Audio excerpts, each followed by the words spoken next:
Hey guys, स्वागत है आपका मेरे YouTube चैनल में। तो गाइस, आज हम बात करेंगे स्ट्रेस एंड स्ट्रेन कर्व के बारे में, जिसको कि हम स्ट्रेस एंड स्ट्रेन ग्राफ भी कहते हैं। ये आप पर डिपेंड है कि आप इसको क्या लिखोगे। तो सबसे पहले हम ग्राफ को देख लेते हैं कि ग्राफ कैसा दिखेगा। ठीक है, तो सबसे पहले अब हम वन साइड एक्स एक्सिस लेंगे and another side Y axis लेंगे। उसके बाद एक्स एक्सिस में आएगा स्ट्रेस एंड वाई एक्सिस में आएगा स्ट्रेन। ये आपको हमेशा याद रखना है। ठीक है, अब यहाँ पर ग्राफ दिखेगा कैसे। जो स्ट्रेस एंड स्ट्रेन के बीच का ग्राफ है वो हमें कुछ इस प्रकार दिखेगा। हमने देख लिया कि ये ग्राफ कैसे बिहेव कर रहा है। ठीक है, बट ये A B C D E point क्या है और इनका नाम क्या है, ये हम आगे स्टेप बाय स्टेप समझेंगे। अब यहाँ पर ये क्वेश्चन आता है कि हमें इस ग्राफ को पढ़ने से क्या फायदा होगा।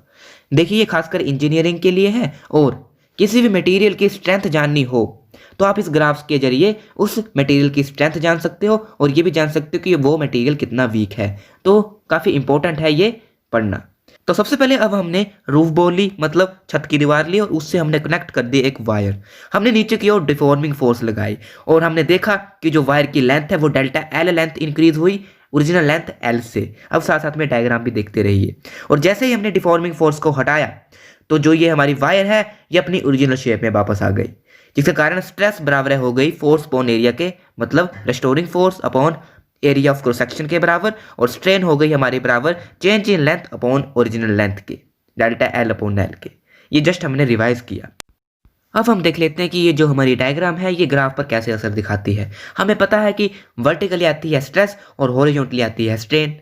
ठीक है, तो हमने देखा कि जो ग्राफ है वो कुछ स्ट्रेट लाइन में मेंशन हुआ और इस ए पॉइंट को हमने नाम दिया limit of Hooke's law. Limit of Hooke's law इसलिए नाम दिया क्योंकि ये ग्राफ ओ से लेकर ए पॉइंट तक हुक्स लॉ को ओबे कर रहा था। ठीक है, क्योंकि हुक्स लॉ होता है stress is directly proportional to strain. तो यहां से लेकर ओ से लेकर ए पॉइंट तक जितनी स्ट्रेस होगी उतनी ही स्ट्रेन होगी, ये बता रहा है ओ से लेकर ए पॉइंट। ए पॉइंट को हमने लिमिट ऑफ हुक्स लॉ नाम इसीलिए दिया क्योंकि यहां तक हुक्स लॉ को ओबे कर रहा था ग्राफ। ठीक है, सिंपल। हमने देखा कि ए पॉइंट क्या है। अब हम देखेंगे कि बी पॉइंट क्या होगा। हमने एक छत की दीवार ली थी और छत की दीवार से हमने वायर को कनेक्ट किया था और वायर पर हमने डिफॉर्मिंग फोर्स लगाई थी, जिसके कारण डेल्टा एल लेंथ इंक्रीज हुई थी ओरिजिनल लेंथ से। ये हमने पिछले डायग्राम में देखा और उसको मैंने रेड मार्कर के साथ शो किया था और ये आपको ऊपर भी दिख रही होगी पिछली डायग्राम। नई डायग्राम पर्पल कलर की है तो आप इस पर आ जाइए। हमने सेम छत की दीवार ली और सेम वायर ली, हमने उस पर डिफॉर्मिंग फोर्स लगाई, बट इन दिस केस पिछली डायग्राम से हमने थोड़ी सी ज़्यादा डिफॉर्मिंग फोर्स लगाई, जिसके कारण डेल्टा एल जो लेंथ थी पिछली उससे ज़्यादा लेंथ आएगी। ठीक है, सिंपल सी बात है। अगर हम किसी भी चीज़ को जोर से खींचेंगे तो उसकी जो लेंथ है वो भी उतनी ही होगी। जो ये डेल्टा एल डैश लेंथ है ये लेंथ डेल्टा एल लेंथ से ज़्यादा होगी, क्योंकि हमने पर्पल कलर वाले डायग्राम में डिफॉर्मिंग फोर्स को ज़्यादा लगाया था। ठीक है, तो इस केस में हमने मटेरियल पर काफ़ी ज़्यादा डिफॉर्मिंग फोर्स लगा दी है, जिसके कारण हमारे ग्राफ पर क्या असर पड़ेगा। हमारा ग्राफ कुछ इस प्रकार होगा और इस बी पॉइंट को हमने नाम दिया है इलास्टिक लिमिट, और जिसको हम यील्ड पॉइंट भी कहते हैं। अब यहाँ पर ये इलास्टिक लिमिट क्यों कहा जाता है, इसके पीछे भी एक रीज़न है। इस डायग्राम में हमने काफ़ी ज़्यादा डिफॉर्मिंग फोर्स लगाई थी, जिसके कारण लेंथ भी काफ़ी ज़्यादा इंक्रीज हुई थी। सिंपल सी बात है, डिफॉर्मिंग फोर्स ज़्यादा होगी तो लेंथ भी ज़्यादा होगी, है ना। तो बी पॉइंट को हमने इलास्टिक लिमिट इसीलिए कहा क्योंकि बी पॉइंट तक किसी भी चीज़ को अगर हम खींचेंगे, किसी भी मटेरियल को अगर हम खींचेंगे तो वो अपनी ओरिजिनल शेप में वापस आ जाएगा। मतलब बी पॉइंट हमारा एंडिंग पॉइंट है, यहाँ तक जो रिस्टोरिंग फोर्स है वो काम करती है। बी पॉइंट तक किसी मटेरियल पर अगर आप डिफॉर्मिंग फोर्स लगाओगे तो वो ओरिजिनल शेप में वापस आ जाएगा रेस्टोरिंग फोर्स की वजह से। ठीक है, बट बियॉन्ड बी ये एप्लीकेबल नहीं है। रेस्टोरिंग फोर्स आपको बियॉन्ड बी नहीं मिलेगी। और मैंने आपको मॉडुलस ऑफ रिजिडिटी में एक क्वेश्चन पूछा था कि इलास्टिक लिमिट हर एक डेफिनेशन में क्यों पूछी जाती है। इसके पीछे ये कारण था कि हम हर एक डायग्राम को इलास्टिक लिमिट के अंदर मानते हैं, जैसे कि स्प्रिंग। तो फाइनली हमने देख लिया कि किसी भी मटेरियल को बी पॉइंट तक खींचोगे तो वो ओरिजिनल शेप में वापस आ जाएगा, बट बियॉन्ड बी क्या। तो एक बार फिर हमने सेम छत की दीवार ली और सेम वायर ली और उस पर लगा दी डिफॉर्मिंग फोर्स। और ये जो डिफॉर्मिंग फोर्स है ये रेड वाले डायग्राम से भी ज़्यादा होगी और पर्पल वाले डायग्राम से भी ज़्यादा होगी, जिसके कारण delta L double dash length increase होगी और ये जो delta L double dash length है ये डेल्टा एल डैश से भी ज़्यादा होगी। सीधी सी बात है, इन दोनों केस के मुकाबले हमने इस बार ज़्यादा डिफॉर्मिंग फोर्स लगाई है, जिसके कारण हमारा ग्राफ कुछ इस प्रकार आपको शो होगा। और इस पॉइंट को हमने नाम दिया C, और C पॉइंट को हमने नाम दिया प्लास्टिक लिमिट। और ये प्लास्टिक लिमिट इसीलिए नाम दिया क्योंकि हमने इस बार काफ़ी ज़्यादा डिफॉर्मिंग फोर्स लगा दी है, जिसके कारण वो अपनी ओरिजिनल शेप में वापस नहीं आएगा। B पॉइंट तक तो चलो ठीक है कि वो अपनी ओरिजिनल शेप में वापस आ गया, बट C पॉइंट तक अगर हमने डिफॉर्मिंग फोर्स लगा दी तो वो अपनी ओरिजिनल शेप में वापस नहीं आएगा, वो वैसा का वैसा ही रह जाएगा जैसे आपने खींचा था। प्लास्टिक का तो मतलब ही यही होता है कि अगर हम किसी चीज़ को काफ़ी जोर से खींचते हैं तो वो कभी ओरिजिनल शेप में वापस नहीं आता, वो वैसा का वैसा ही रह जाता है। फॉर एग्जाम्पल स्प्रिंग को हम B पॉइंट तक खींचते हैं तो वो अपनी ओरिजिनल शेप में वापस आ जाता है।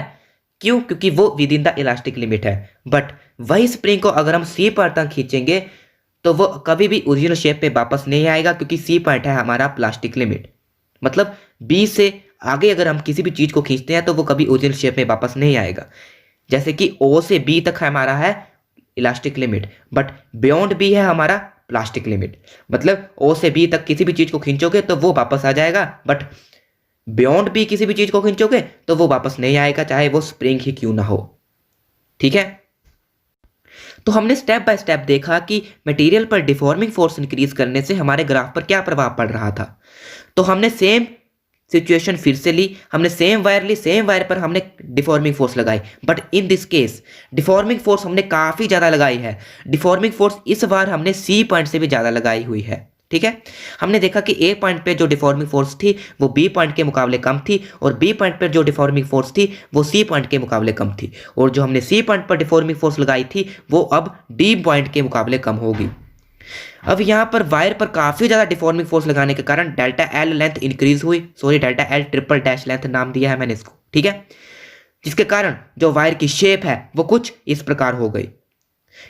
क्योंकि हमने काफ़ी ज़्यादा डिफॉर्मिंग फोर्स लगा दी है तो जो वायर है वो थोड़ी सी पतली हो गई कुछ स्पेसिफिक पॉइंट्स पर। काफ़ी ज़्यादा पतले होने के कारण जो इसका क्रॉस सेक्शन है वायर का वो भी काफ़ी ज़्यादा कम हो गया। अगर मैं अनदर वर्ड्स में कहूँ तो इस बार वायर काफ़ी ज़्यादा कमज़ोर हो गई।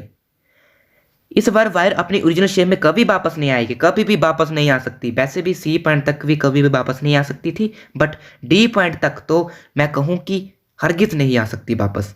इस बार जो ये D पॉइंट है वो कुछ इस प्रकार है। ठीक है, इस D पॉइंट को हमने नाम दिया ultimate tensile strength. Ultimate tensile strength हमने इसलिए नाम दिया क्योंकि इस पर हमने काफ़ी ज़्यादा टेंशन क्रिएट किया, वायर पर काफ़ी ज़्यादा फोर्स लगाई, जिसके कारण वायर पर काफ़ी ज़्यादा टेंशन हुआ और जिसके कारण वायर जो है वो पतली होना शुरू हो गई। ये कह सकते हैं हम, इसको हम प्रोपोर्शनल लिमिट भी कह सकते हैं, क्योंकि यहाँ पर जितनी स्ट्रेस होगी उतनी ही स्ट्रेन होगी, है ना। तो अब E पॉइंट को हम कैसे मेजर करेंगे? E पॉइंट को हमने नाम दिया फ्रैक्चर पॉइंट। इस केस में हमने इतनी ज़्यादा डिफॉर्मिंग फोर्स लगा दी थी वायर के ऊपर कि वो वायर टूट ही गई। क्योंकि D पॉइंट पर वायर कमजोर हो गई थी तो E पॉइंट पर हमने काफ़ी ज़्यादा डिफॉर्मिंग फोर्स लगा दी थी, जिसके कारण वायर टूट गई, है ना। एक बार फिर से हम डायग्राम को मतलब ग्राफ को रिवाइज कर लेते हैं।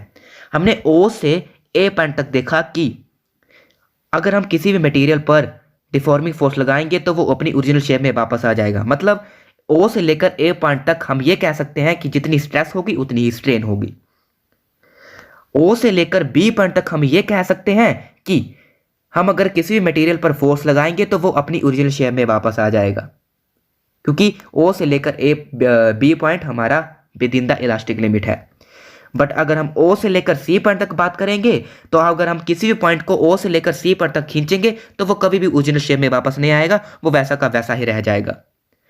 और अगर हम बात करें O से लेकर D तक तो यहाँ पर वायर काफ़ी ज़्यादा कमज़ोर हो जाएगी, जिसके कारण वो ओरिजिनल शेप में वापस क्या ही आएगी वो टूटने के खतरे में होगी। अगर हम बात करें O से लेकर E पॉइंट तक तो हमने काफ़ी ज़्यादा डिफॉर्मिंग फोर्स लगाई है, जिसके कारण हमारी वायर टूट जाएगी। ये हमने धीरे धीरे डिफॉर्मिंग फोर्स को इंक्रीज करके देखा कि हमारी वायर कैसे बिहेव कर रही है। तो आज के लिए बस इतना ही। यदि आपको मेरी वीडियो पसंद आई हो तो लाइक, सब्सक्राइब और शेयर जरूर करें। धन्यवाद।